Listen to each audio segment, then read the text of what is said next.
With the recent announcement of Metal Gear Solid Delta by Konami, there are several questions that come to my mind, but the one that concerns me the most is this what we want? Let me explain for a moment. I am the first one who has been waiting for the return of Metal Gear for years. I'm the first one who got excited seeing the end parrot in the announcement trailer. But upon seeing the first bits of information released by Konami, I start to feel that maybe this isn't the right way to bring Metal Gear back to life. Let's start with what we know so far. The remake is being developed by an internal studio at Konami, with support from Virtuals. Here's where the problems begin. Firstly, Konami is completely out of the gaming business, so this internal studio doesn't inspire much confidence to begin with. Unfortunately, they have gone from having some of the best franchises in the industry like Silent Hill, Castlevania and, in this case, Metal Gear, to just focus his business in the game industry. Secondly, there's this issue of Virtuals. For those who are not familiar, they are a support studio that has worked on games like Dark Souls Remastered, Final Fantasy XII The Zodiac Age or Bioshock The Collection, among others. In other words, they are primarily focused on remasters. This combination results in a development team that lacks experience in creating new gameplay mechanics, genuine artistic direction, or the necessary creativity to surprise and innovate in their games. To make matters worse, we have the first images of the remake and some statements from Konami that, far from inspiring confidence, make us more skeptical about the project. According to Konami, the remake will not only feature the same voice actor as the original, which is perfect, I think I speak for everyone when I say I want to hear David Hayter as Big Boss again, but it will also have exactly the same dialogue lines.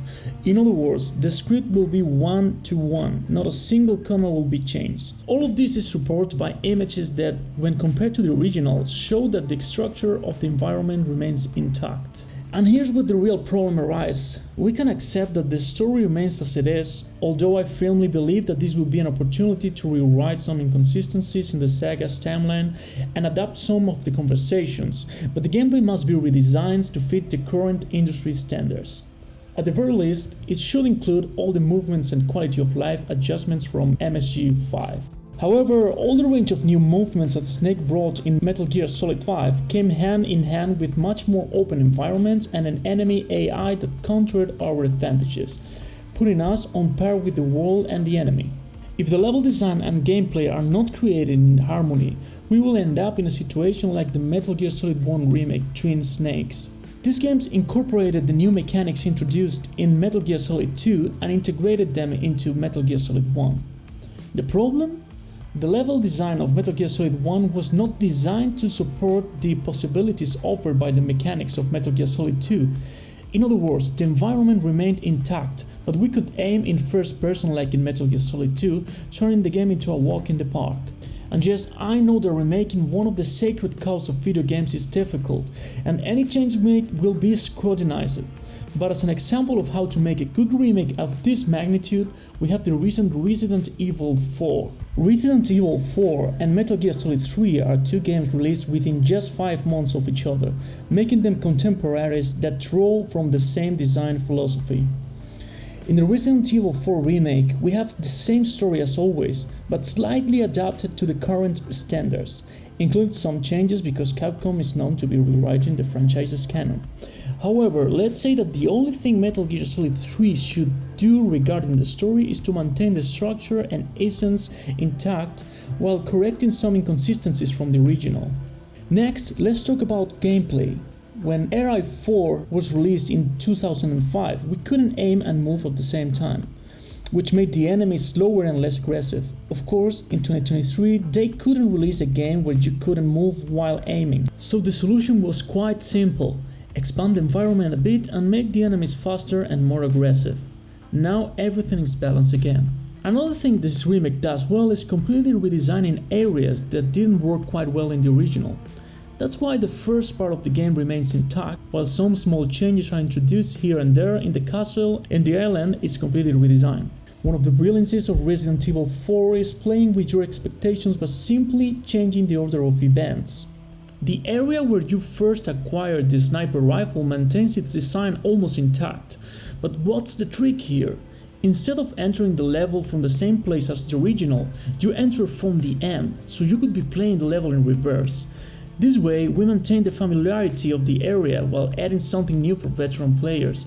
It's this kind of brilliances that I would expect from a game as significant as Metal Gear Solid 3. So, what should this remake do to successfully adapt the game to the standards of 2023? First, it should integrate all the gameplay advancement introduced in Metal Gear Solid 5, such as the freedom of movement, a renewed arsenal, etc. At the same time, to balance the game, level design would need to be expanded. And let's be honest, this is the easiest part of all. We're talking about a game that, except for some sections, takes place in a jungle. It's entirely possible to maintain the familiarity with the original game while creating an environment that truly feels like a jungle. Next, the camouflage and healing system should be streamlined. Of course, I'm not suggesting removing it since it's a trademark of the game and adds a strategic element, but it will need to be reworked and adapt to the new gameplay. How about the real-time healing system where you have to find safety from enemies and then assess and treat your wounds? Another aspect introduced in Metal Gear Solid 5 is playable codec conversations, meaning that these conversations can be listened to in real time while playing, instead of interrupting the flow of the game every now and then. But let's go further. Let's say Konami releases Metal Gear Solid Delta without changing the gameplay and level design at all, and it turns out to be a success. It wouldn't be a very improbable situation since Metal Gear Solid 3 is one of the most beloved games by the gaming community, and I'm sure many, myself included, would want to play it even just to relieve old sensations. Here there are only two possible solutions.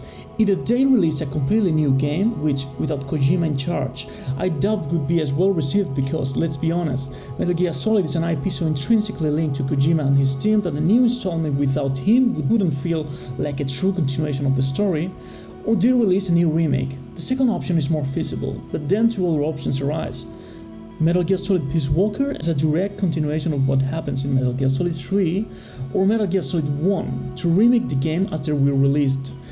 Let's say they choose Metal Gear Solid 1 because after 3 it is the next most beloved game by fans of the franchise. If they follow the same design philosophy, and I say design in quotes because there is no design behind it, we would find ourselves in, let's say, 2026 with a game that objectively plays worse than Metal Gear Solid Delta, with smaller scenarios, objectively is shorter, and with fewer gameplay possibility. And I'm not saying that Metal Gear Solid 1 is worse than 3, far from it. I'm just pointing out that there are games that were released in different platforms, and the hardware at the time had its limitations. Because the other option is that, with the remake of Metal Gear Solid 1, they do consider a revision of the gameplay mechanics, level redesign, and some rewriting of the story, but then the remake of Metal Gear Solid 3 would feel completely outdated and with outdated mechanics, and it would be crying out for a new revision just a few years after its release. We have the example again, if you allow me to go back to it, of Resident Evil. On the one hand, we have the remakes of 2, 3 and 4 that feel part of the same design philosophy, of the same era. And then we have the fantastic remake of 1, which has its own personality inspired by the first game of the franchise.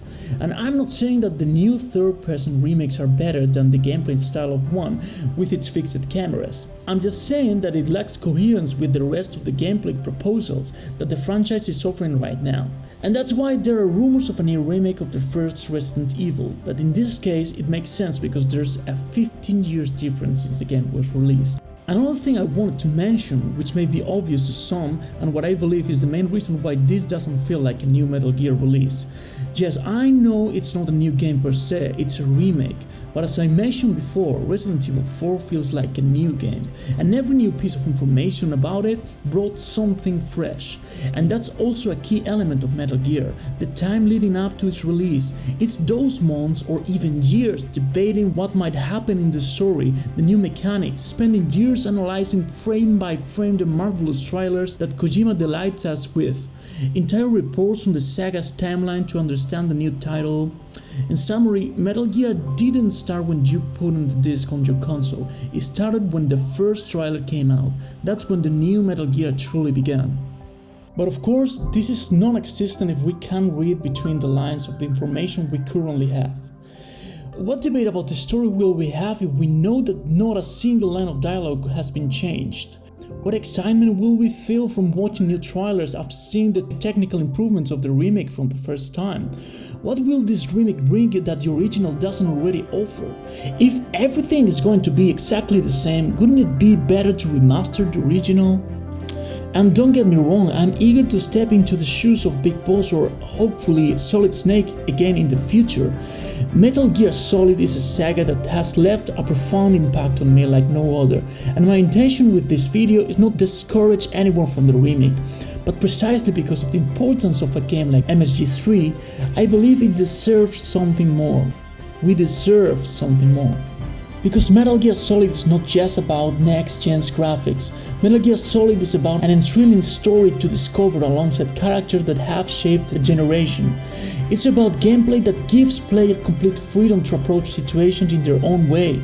It's about a level of detail and care that is rarely seen in a video game. That's a Metal Gear experience I'd like to see.